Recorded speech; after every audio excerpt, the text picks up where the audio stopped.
Salve, salve, galera do canal Arena Apologética. Tudo bem com vocês? Bem, hoje nós vamos falar de um assunto que não é muito abordado aqui no Arena Apologética. Qual assunto? Patrística. Você entende de patrística, gente? Um dos melhores do Brasil. Um dos melhores do Brasil. Professor Marcelo Vilaça. Eu vou ter a honra de ter aqui do meu lado o professor Marcelo Vilaça para falar de patrística e os seus derivados. Bem, vai ser difícil para mim, vai ser difícil fazer perguntas sobre essa questão, porque ele é um especialista mesmo. Quem conhece o professor Marcelo Vilaça auxilia acadêmicos, auxilia aqueles que estão fazendo mestrado, e ele vai estar aqui agora comigo falando de patrística e eu confesso, estou com um friozinho na barriga. Bem, sem mais delongas, vamos chamar o professor Marcelo Vilaça, depois da vinheta.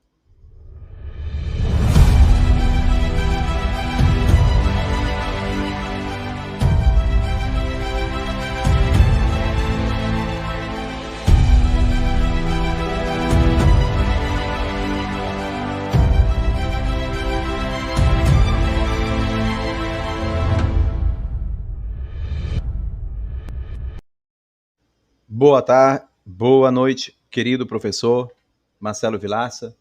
Seja muito bem-vindo. É um prazer estar te recebendo aqui no Arena Apologética. Sinta-se em casa, sinta-se membro da família. Bem, boa noite. Bom, meu irmão, boa noite a todos os ouvintes que estão nos assistindo.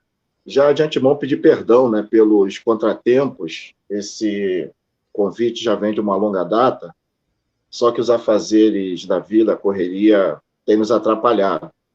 Então, até conversei contigo e falei, filhão, vamos marcar logo, vamos deixar agendado, e aí eu vou me reagendar aqui com meus serviços, e graças a Deus deu tudo certo. Então, estou pronto aqui. Maravilha. Gente, não é brincadeira, não é puxação de saco quando eu digo para você que estamos diante de uma autoridade sobre patrística. Não é brincadeira, não. Estou falando sério mesmo, tá? O professor Marcelo Vilaça domina com muita perícia esse assunto. E hoje nós vamos estar aqui abordando a questão de patrística e eu já quero perguntar para que nós venhamos entender. Por exemplo, nem todo mundo que sai de uma academia já sai sabendo de tudo. Você vai se tornando um teólogo depois de você aprender a pesquisar, aprender a sanar as suas dúvidas mediante pesquisas e de cunho acadêmico, né?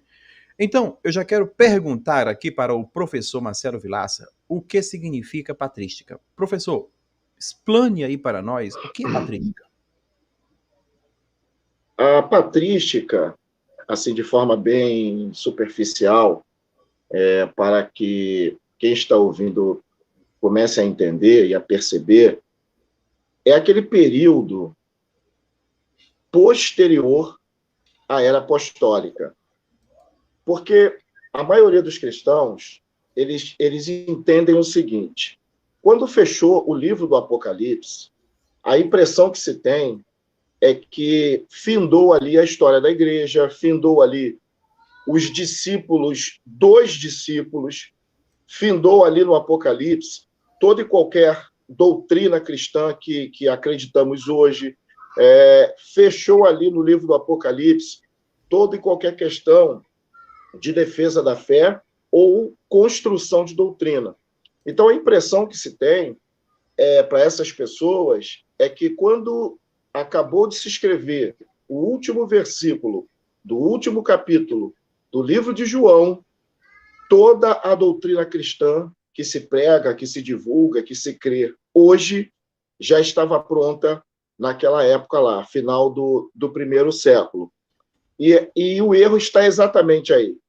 A ciência, que é a teologia, uma das ciências, assim como toda e qualquer ciência, ela é dinâmica, ela é evolutiva e ela vem no crescente, ela vem no aperfeiçoamento.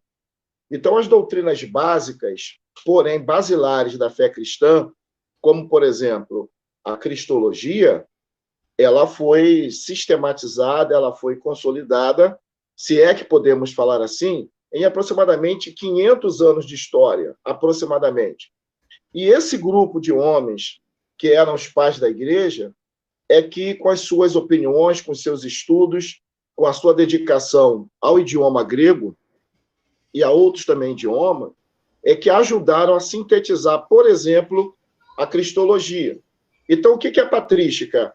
É aquele período posterior à era apostólica em que se seguiu com a defesa da fé pelos discípulos dos discípulos, ok? Maravilha, parabéns e obrigado pela resposta. Gente, eu quero convidar você do chat para fazer perguntas também. Quero pedir para você compartilhar essa live. Não deixe de compartilhar essa live, de pegar o link, mandar aí nos grupos, no Facebook, tá bom? E eu quero. Vamos aproveitar bastante para a gente extrair informações, conteúdo aqui desse homem, professor Marcelo Villaça. Gente, é sério, o cara é top mesmo, tá? Conhece Que muito. isso. E não é falsa elogio, não é falso o meu elogio, não. É com sinceridade. Eu conheço um pouco do Marcelo Villaça e o pouco que eu conheço, ele é brilhante na questão da patrística. E ele sabe disso, ele sabe, porque senão ele não seria chamado para instruir outros, né? Professor Marcelo Villaça, eu quero que tu me digas o seguinte. Algumas pessoas, quando vão debater sobre trindade ou qualquer outro ponto da cristologia, enfim, vão dispor de patrística para tentar fundamentar a sua exegese. Isso é válido? Ou seja, deixa eu te colocar aqui o seguinte, existe essa possibilidade de nós enveredarmos em busca de subsídios na patrística e também existe a opção de você se conter ali com o texto bíblico, uma exegese interna dentro da própria Bíblia, analisando dentro do grego, ou do português, em como queira, ou do hebraico. É hebraico não, né? E podemos pegar e enveredar para a patrística em busca de subsídio para fundamentar um conceito hermenêutico ou não? Ou o que passou da patrística é patrística, não tem como nos fundamentarmos no que extrairíamos, por exemplo, da patrística. Entendeu a pergunta? Sim, boa observação, ou boas observações. E como na maioria das vezes a patrística ela está numa penumbra de conhecimento, num hiato, parece que cortaram, pegaram o Apocalipse e cortaram ali no primeiro século, e só viemos aparecer como igreja ou na Reforma Protestante, século ali 16, ou ali na Rua Azusa, né, com o movimento pentecostal. E não, toda a sistematização teológica ela vai ser forjada justamente nesse período. Então, por exemplo, eu costumo dizer o seguinte, vamos pegar a cristologia. Você não vai ver na patrística, ou seja, com esses homens, e fazendo uma observação que pouco é mencionado, provavelmente por falta de conhecimento, é que várias mulheres, de forma indireta, participaram da formação teológica desses que foram extraordinários dentro da teologia e dentro da sua região, porque a teologia, ou a concepção teológica, ela é também regional.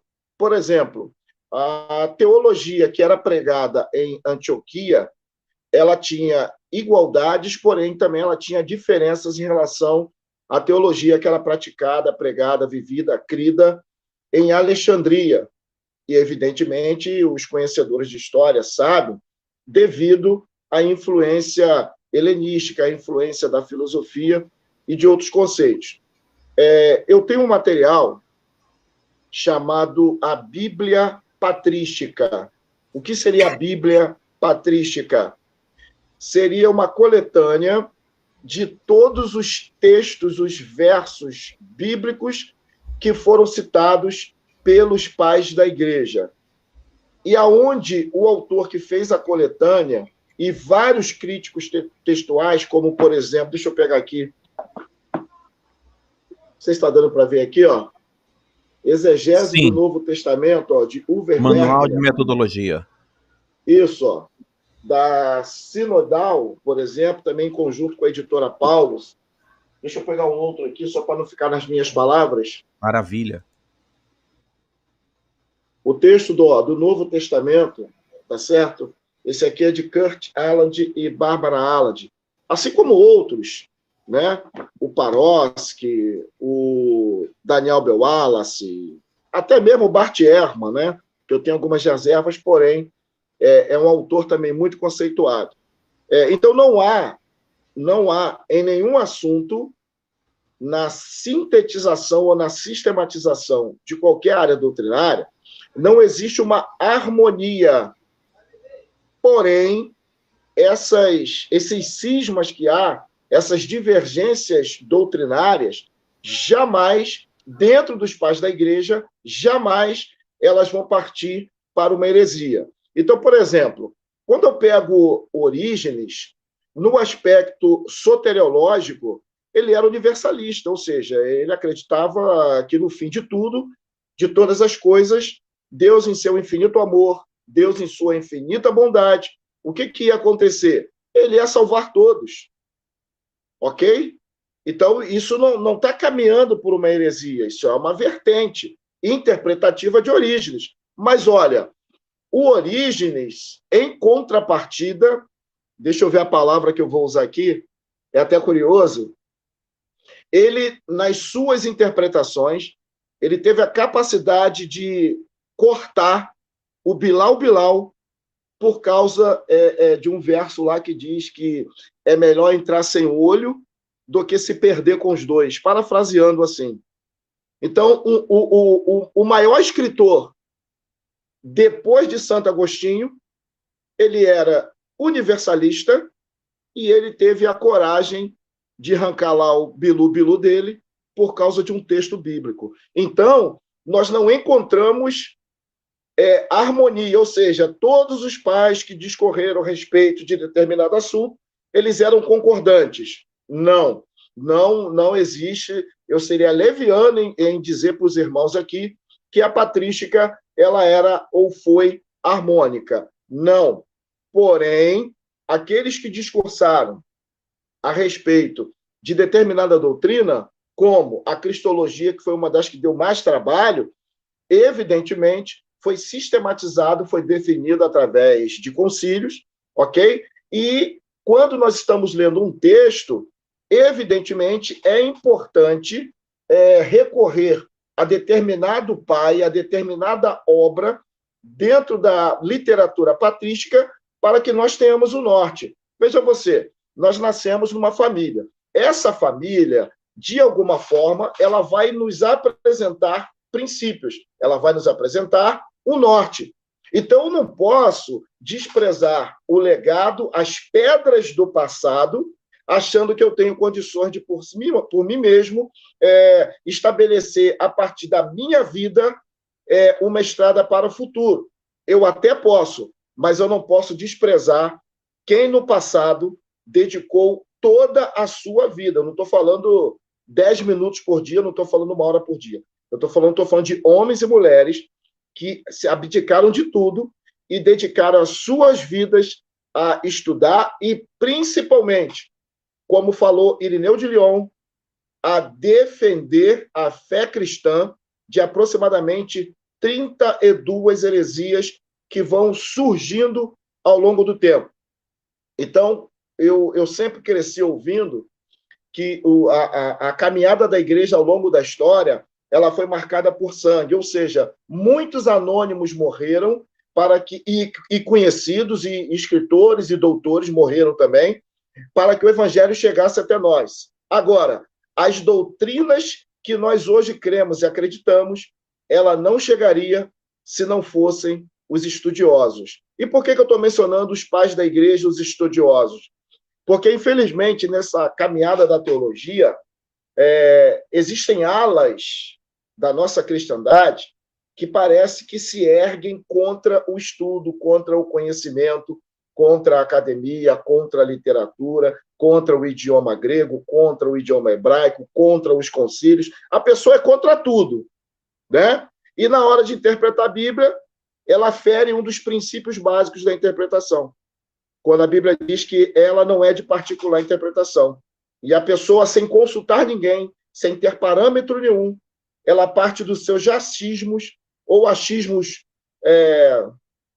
não é nem doutrinários, é de determinada denominação, ou seja, achismos denominacionais, ok? E infelizmente, se ignora todo um passado de autoconhecimento, um passado de pessoas que, inclusive, perderam as suas vidas defendendo uma causa, e me parece que hoje, esses que perderam a vida estão num verdadeiro anonimato, talvez por culpa das denominações ou dos líderes, em que não se preocupam em apresentar esse período que eu chamo como espinha dorsal doutrinária para a teologia e aquilo que nós cremos hoje. Então, não existe exegese, não existe interpretação, e, inclusive, não exige crítica textual, esse autor aqui fala sobre isso, se eu ignorar a patrística e toda a gama de material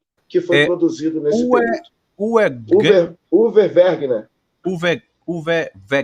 Wegner, ok? Wegner. Okay. Isso. Aqui ele comenta sobre a importância vital da patrística. E uma observação. Vários autores mencionam, inclusive ele. Vamos imaginar que nós peguemos todos os manuscritos do Novo Testamento e jogamos tudo fora. Somente com a citação dos pais da igreja dá para reconstruir todo o Novo Testamento e toda a Bíblia. É só para se ter uma noção da importância que há no estudo e no conhecimento da patrística, e eu não vou nem comentar no período posterior que se seguiu, né, dentro da história da igreja, no período da escolástica também, que é um período que está, na maioria das regiões, esquecido. Quer dizer que nessa fragmentação de informação da patrística, se compilasse, dava para reconstruir as escrituras sagradas? Dava para reconstruir a escritura sagrada tão somente com a citação dos pais da igreja. E nesse aspecto, dependendo do pai, quanto mais próximo dos apóstolos, aí nós já percebemos de forma histórica a antiguidade de muitos manuscritos gregos, em que a gente observa certos estudiosos e muitos youtubers comentando e massacrando e descredenciando não só os manuscritos gregos, como também o período da patrística. Bem, é o seguinte, por que eu perguntei isso? Né? A Sandrinha que já... a Sandrinha acabou de sair, ela estava aqui e saiu. Por que eu perguntei isso, gente? Porque algumas pessoas aqui no Arena mesmo, debatendo, citam patrística como base para apoiar seus argumentos.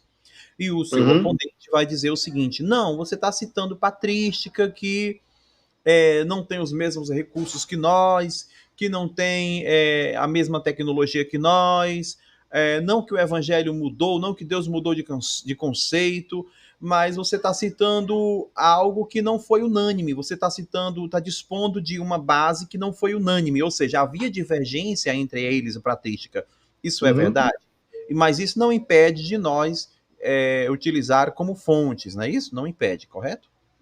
Primeiro que a patrística, ela é fonte reconhecida, tá? Então, você, por exemplo, você querer discutir se Jesus existiu, é algo ultrapassado já, tá? Dentro do tempo e do espaço, ninguém discute, Jesus, será que existiu, será que não? É a mesma coisa a patrística, tá? Esse ódio à patrística é justamente por causa do material produzido.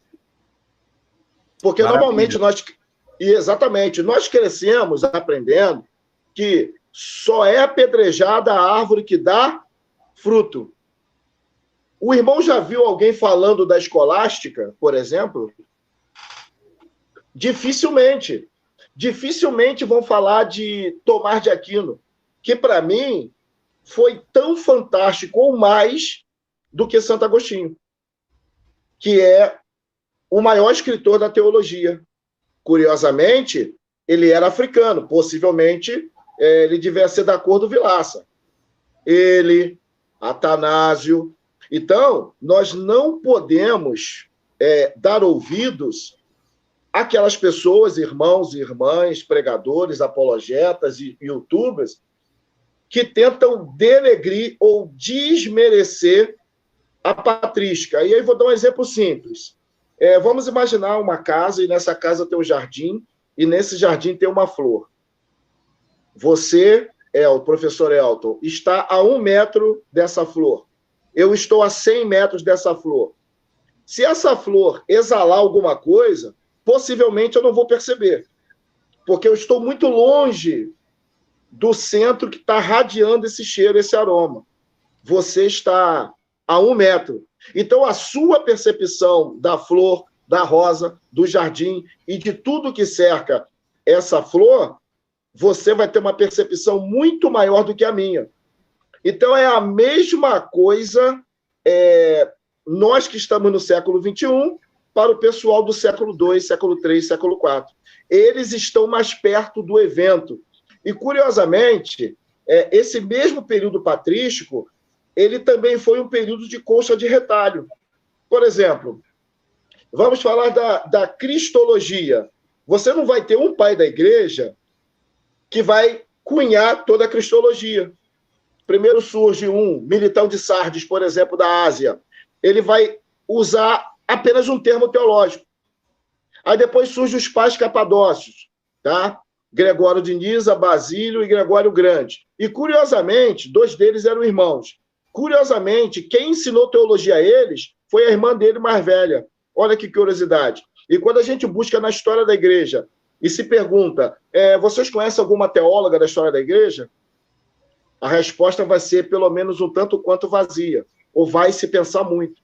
Porque, infelizmente, as próprias mulheres, elas são ocultadas, abafadas dentro da sua história. Mas, graças a Deus, tem a história para deixar registrado. Então, essa maldade, esse ódio, não só em relação à patrística, muitas vezes em relação à própria pessoa de Cristo, esse ódio gratuito, ele denuncia de que o alvo sempre produziu muita coisa. E, na realidade, só está sendo apedrejado por alguns, ou por desconhecimento, ou porque a obra produzida, a quantidade de gente a quantidade de obras que foram produzidas e evidenciadas ao longo do tempo denuncia contra aquilo que a pessoa crê. Maravilha. Gente, depois dessa pergunta, vou fazer uma sequência de perguntas do chat, porém, a Sandra Batistella, após... Melhor, professor Marcelo Vilaça. Sim, pois não? Tem um irmão aqui, eu não sei se ele é pastor, se o senhor me permitir ler aqui, pergunta para o professor Marcelo. O nome patrística faz referência a um grupo de padres da Igreja Católica? Boa pergunta, eu vou continuar lendo aqui para terminar. Isso é verdade? Se for assim, qual a influência da religião católica em tudo isso? Excelente pergunta. Se eu puder já responder, o seu irmão vai fazer alguma observação, professor Elton? Eu quero que o Nobre sim responda essa pergunta. No entanto, eu queria que a Sandra Batistella visitasse o chat. Após a visita da Sandrinha ao chat, o professor Marcelo Vilaça vai continuar respondendo as perguntas de vocês, tá bom? Esse é o momento em que a Sandra Batistella... Boa noite, mas na sequência a gente não esqueça, ele vai estar comigo, ele vai responder as perguntas do chat e ele pode escolher qualquer uma, tá bom? Ele é brilhante. Sandra Batistella, boa noite, seja bem-vinda. Olha quem está conosco, Sandra Batistella, tudo bem, Sandrinha? Olá, paz e graça, pastor Elton. Paz e graça, boa noite. Marcelo Vilaça, prazer, satisfação você aqui conosco. Prazer é nosso. Gente, a Sandrinha vai visitar o chat agora. Contigo, Sandrinha. Ok, deixa eu lá. Eu já andei dando uma olhadinha no pessoal, já estava lá juntamente com eles. Olha o pessoal entrando aí, vai compartilhando, viu, gente? Importante, né?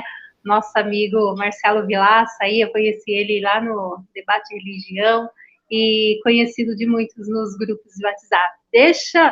Sem mais delongas, deixa eu falar aqui o nome do pessoal, senão eu vou ficar bravo comigo, irmão Vilaça. Isso. Leandro, David Marques, Maicon Camargo, Eric Saor, Carlos Souza, Ricardo Macedo, forte abraço, gente. Deixa eu ver quem mais aqui. A minha amiga Yara também, Coelho tá aí, Luciene, Raimundo Nonato, forte abraço, Deus abençoe a vida de cada um de vocês. Olha, tem gente nova aqui, hein? Segredo da oratória, já cheio de perguntas pro Vilaça. Nossa, Samuel mãe. Pires. Pois é, no final, tu vai ver. É a primeira vez aqui? Perdão, depois tu responde. Deixa eu continuar. Orlando, que falou que é aqui de pertinho de mim, Campinas. Alexson, sempre aí no Arena. Karina, deixa eu ver quem mais. Daniel, Wallace, Luiz. Gente, compartilha, já deixa aí o seu like e contribui aí com a Arena Apologética, manda o superchat, você que está ansioso aí para uma resposta do Marcelo Vilaça, Newton, deixa eu ver quem mais, rapidinho. Olha, o pessoal, Eli Kardec, David Marques, Carlos Souza. Gente, forte abraço e daqui a pouco nós voltamos aí com vocês, as suas perguntas. Deus abençoe. Obrigado, Sandrinha. Daqui a pouco ela volta. Ela vai ficar aqui nos bastidores. Ela tá muito elegante. Parabéns, Sandrinha, pela elegância, tá bom?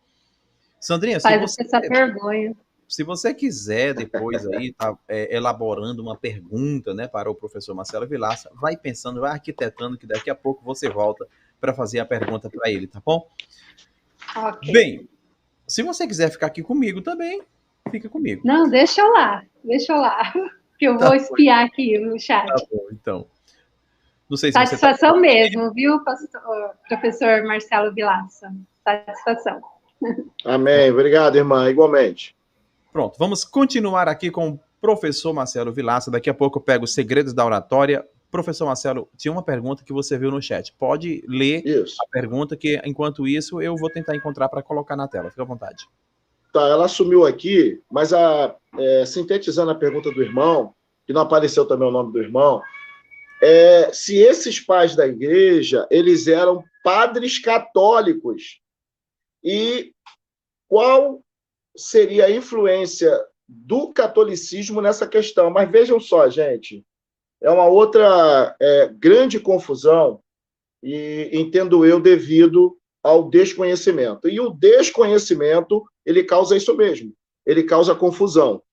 Você ouve alguém que tem uma eloquência no falar, no expor, e ele aparentemente apresenta um determinado, entre aspas, conhecimento.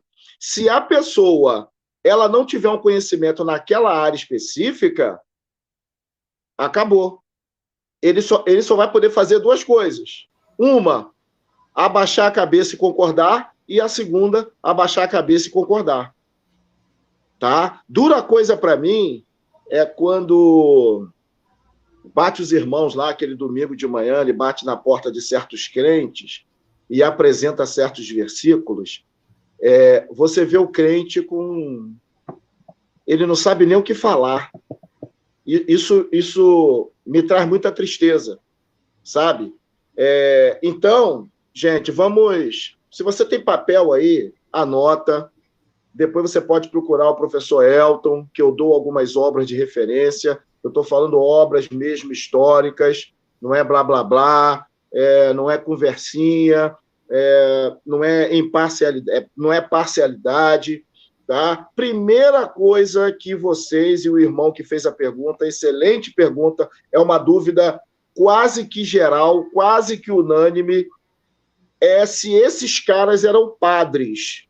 Primeiro, eles não eram padres porque não existia igreja católica nessa época. E eu não posso cometer um anacronismo. O que é o anacronismo? É eu falar de cartão telefônico na época de Jesus Cristo. É estranho. Então não existia catolicismo nesta época. O catolicismo ele vai se cristalizar, se consolidar século VI, século VII, século VIII, entrando, já findando o período da patrística e entrando no período da escolástica. É só observar uma coisa importante. O primeiro concílio gigante da igreja foi em 325. Se existisse igreja, os irmãos acham que era o imperador que ia convocar o concílio? Obviamente que não. Quem ia convocar era alguém do poder atemporal, era alguém da igreja, era o representante, normalmente seria um papa. Então não tinha nem papa nessa época. Então não caia nessa história em dizer que existia catolicismo. Não existia catolicismo. O que existia eram discípulos dos discípulos que estavam em cidades importantes da época, Alexandria, Jerusalém, Antioquia, Roma, como capital do império. E aí, com o passar do tempo, vai começar, os próprios cristãos fizeram isso, a estabelecer bispo nessas cidades, porque a comunidade cristã estava crescendo em diversas áreas.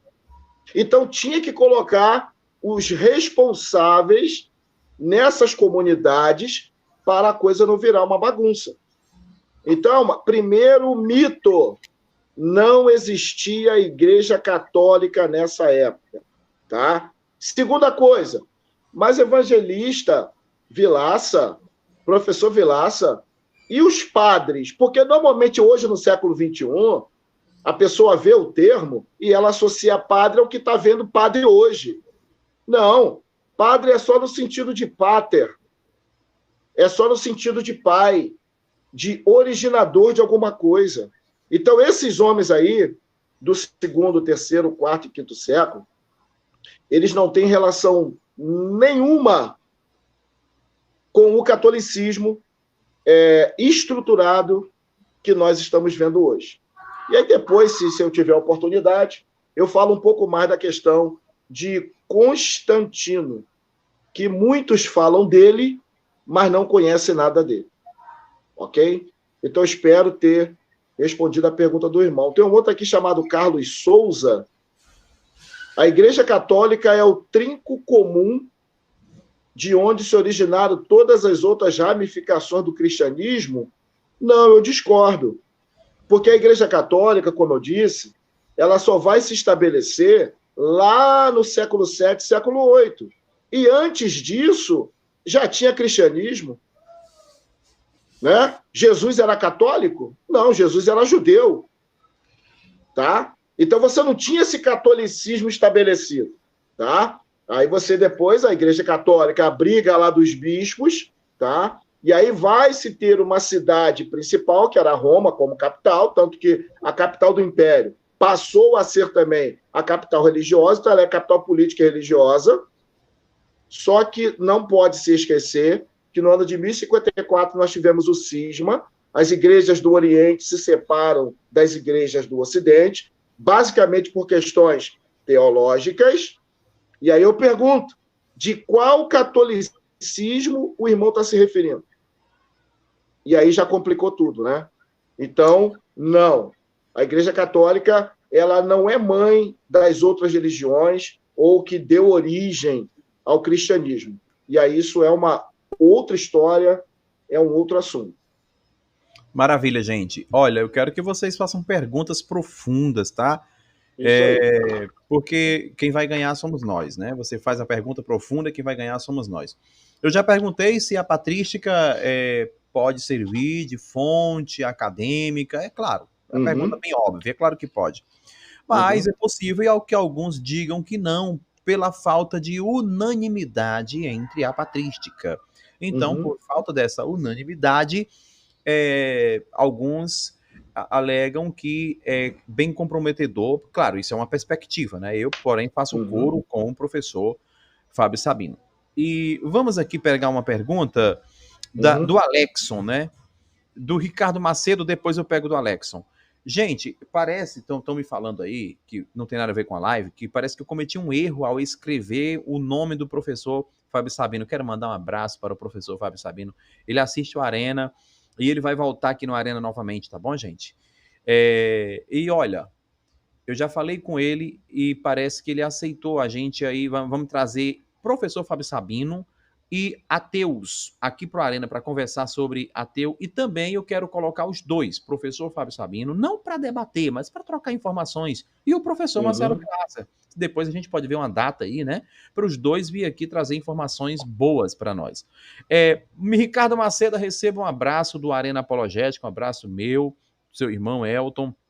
Patrística tem fases? Quais são as fases? Muito boa. Boa pergunta. Fica à vontade, professor.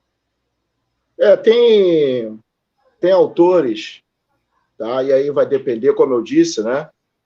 Dificilmente você vai ver uma unanimidade, até dizem que a unanimidade é burra, tá? E eu vou concordar. Nem entre os apóstolos você tinha unanimidade. Você está pedindo... O grupo de Jesus não tinha unanimidade, então é pedir demais que a patrística, que tinha muito mais gente, tivesse unanimidade, né? Então, unanimidade você não tem nem entre Caim e Abel, então você não teve entre Jacó e Esaú, você não vai ter na patrística, né? Bem, então existem autores que vão pegar aquela fase inicial, logo pós-apostólica, e vão dizer que seriam os polemistas, né? O camarada, aquele grupo que vai mais gostar de uma polêmica. Eu acho que se eu pertencesse à patrística, eu estaria nesse grupo aí, da polêmica, da discussão, vamos resolver, vamos entrar no consenso. E uma outra fase seria os apologetas, que vão defender. Tá? Vai ter a outra fase, eu sempre esqueço o nome dela, mas é daqueles que vão ter produção de obra literária. Tá? A patrística, então, ela é marcada por muita obra, muita produção. Tá? Outra coisa, biblioteca também. A segunda maior biblioteca da história foi a biblioteca de primeiro de Alexandria e a segunda biblioteca de Antioquia, tá? Que inclusive diz a história que Orígenes tomou conta. Tá? Então, uns vão dividir a patrística em 3 fases e outros vão dividir em 2. Eu, particularmente, prefiro dividir em 2 fases apenas. Ok, irmão Ricardo Macedo?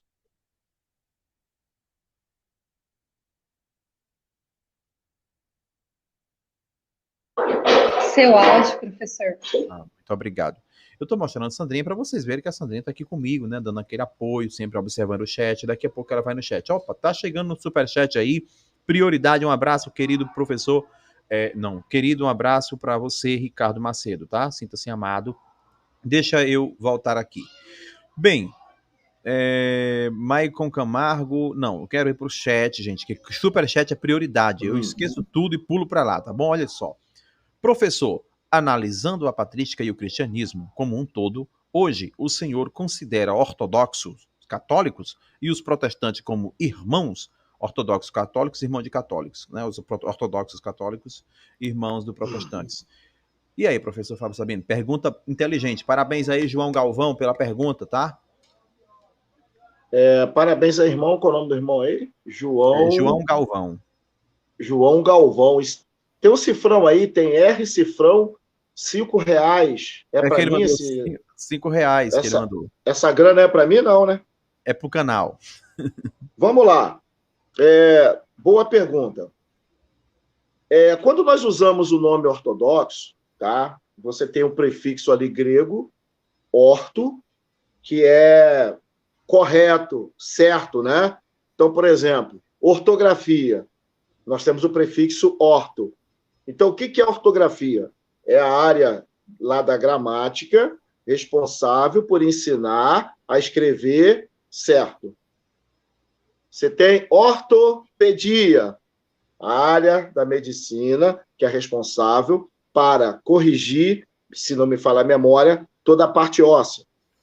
Então, a ortodoxia seria a crença certa das Escrituras.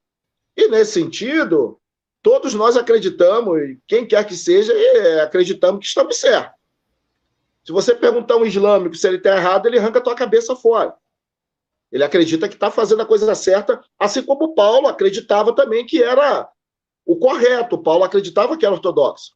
Bem, quando nós chegamos lá na frente, na Reforma Protestante, e ali sim houve o divórcio, vamos dizer assim,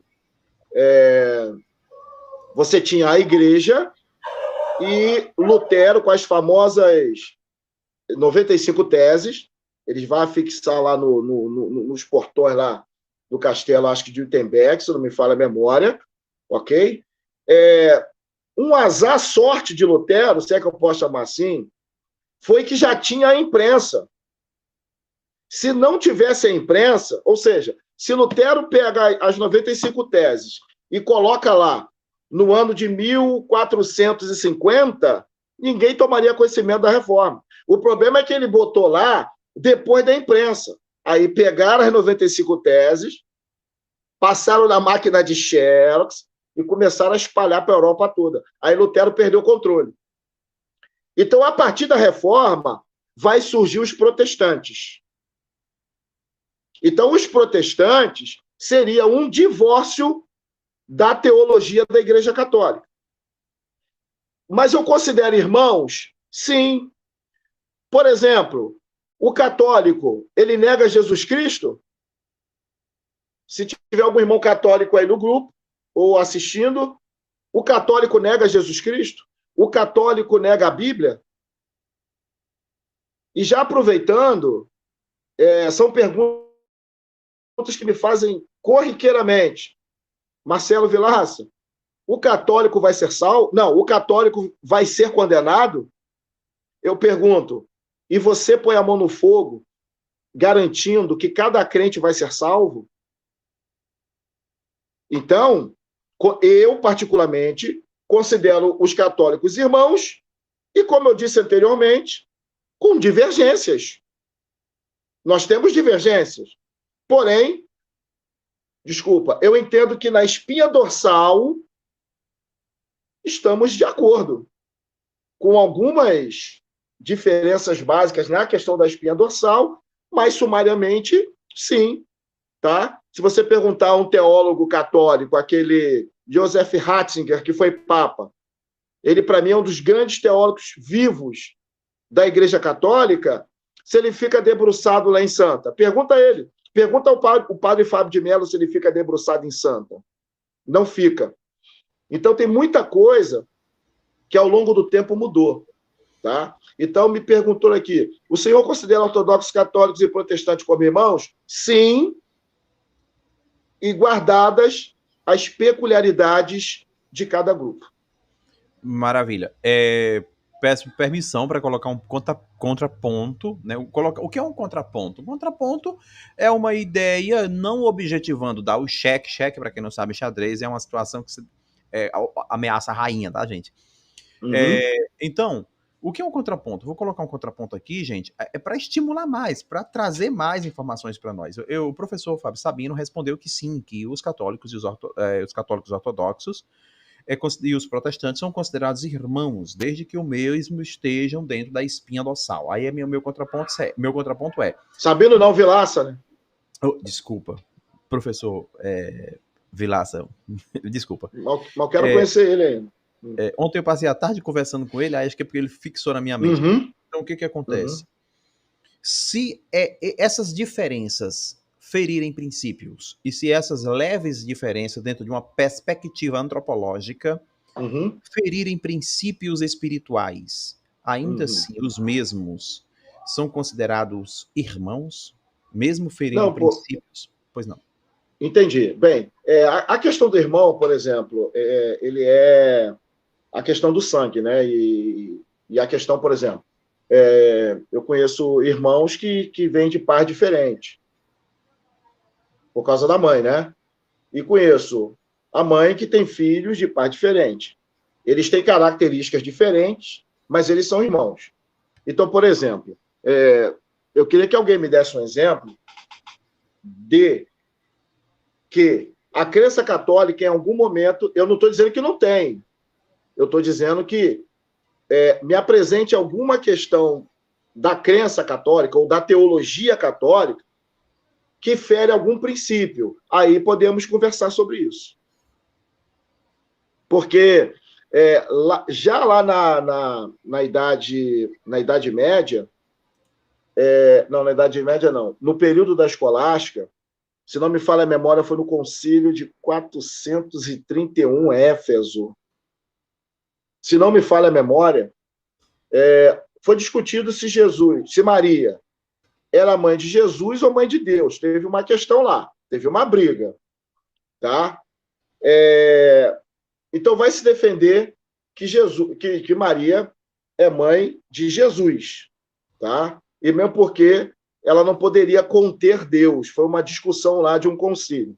Me parece que de Éfeso. Tá? Se eu estiver equivocado, os irmãos me ajudem aí, me corrijam, por favor. Mas, por exemplo, vamos pegar uma questão aqui que é complicada.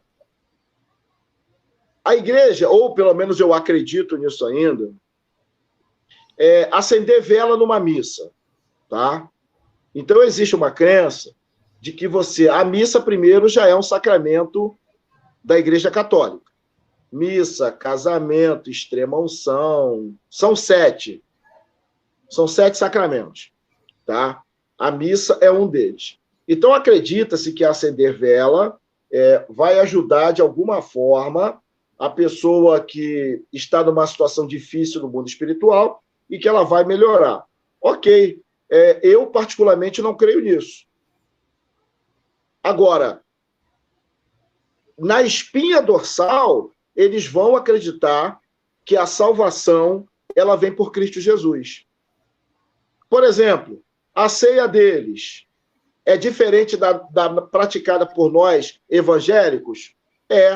Mas a nossa ceia é diferente da praticada pelos judeus. Então, se nós, ou como muitos dizem, que nós viemos dos judeus, por que a nossa Páscoa não seria igual a deles? É um outro questionamento. Então, quando eu falo espinha dorsal, eu estou falando da pessoa de Cristo. E os acessórios, cada um tem o seu.